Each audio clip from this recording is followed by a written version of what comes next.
Chapter 32. After these things, and the establishment thereof, Sennacherib, king of Assyria, came and entered into Judah, and encamped against the fenced cities, and thought to win them for himself. And when Hezekiah saw that Sennacherib was come, and that he was purposed to fight against Jerusalem, he took counsel with his princes and his mighty men to stop the waters of the fountains which were without the city, and they did help him. So there was gathered much people together, who stopped all the fountains, and the brook that ran through the midst of the land, saying, Why should the kings of Assyria come and find much water?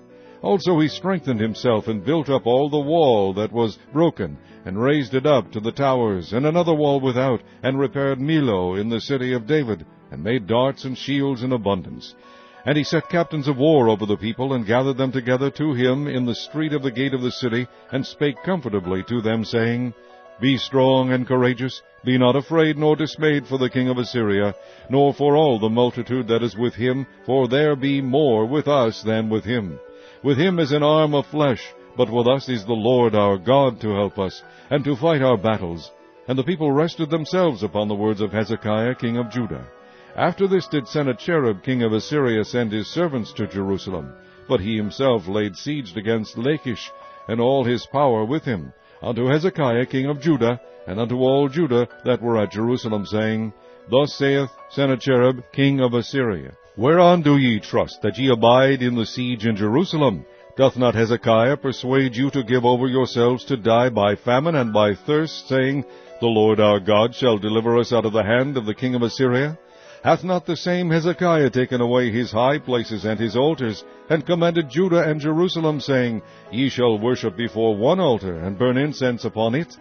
Know ye not what I and my fathers have done unto all the people of other lands? Were the gods of the nations of those lands any ways able to deliver their lands out of mine hand?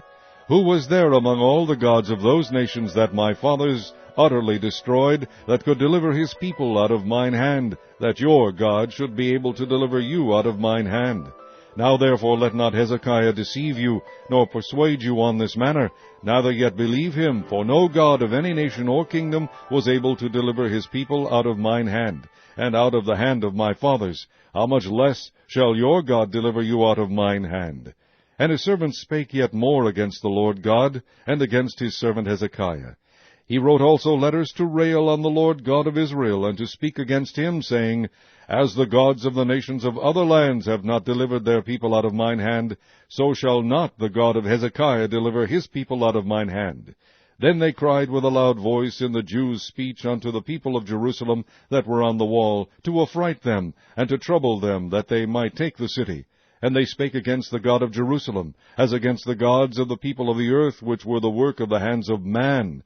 And for this cause Hezekiah the king, and the prophet Isaiah the son of Amoz, prayed and cried to heaven. And the Lord sent an angel, which cut off all the mighty men of valor, and the leaders and captains in the camp of the king of Assyria. So he returned with shame of face to his own land. And when he was come into the house of his God, they that came forth of his own bowels slew him there with the sword. Thus the Lord saved Hezekiah and the inhabitants of Jerusalem from the hand of Sennacherib the king of Assyria, and from the hand of all other, and guided them on every side. And many brought gifts unto the Lord to Jerusalem, and presents to Hezekiah king of Judah, so that he was magnified in the sight of all nations from thenceforth. In those days Hezekiah was sick to the death, and prayed unto the Lord, and he spake unto him, and he gave him a sign. But Hezekiah rendered not again according to the benefit done unto him, for his heart was lifted up. Therefore there was wrath upon him, and upon Judah and Jerusalem. Notwithstanding Hezekiah humbled himself for the pride of his heart, both he and the inhabitants of Jerusalem, so that the wrath of the Lord came not upon them in the days of Hezekiah. And Hezekiah had exceeding much riches and honor, and he made himself treasuries for silver, and for gold, and for precious stones, and for spices, and for shields, and for all manner of pleasant jewels. Storehouses also for the increase of corn and wine and oil, and stalls for all manner of beasts, and coats for flocks. Moreover he provided him cities and possessions of flocks and herds in abundance, for God had given him substance very much. This same Hezekiah also stopped the upper watercourse of Gihon, and brought it straight down to the west side of the city of David. And Hezekiah prospered in all his works. Howbeit, in the business of the ambassadors of the princes of Babylon, who sent unto him to inquire of the wonder that was done in the land, God left him to try him, that he might know all that was in his heart.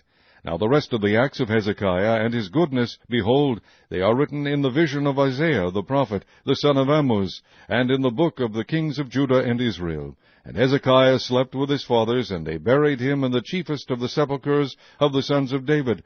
And all Judah and the inhabitants of Jerusalem did him honor at his death. And Manasseh his son reigned in his stead.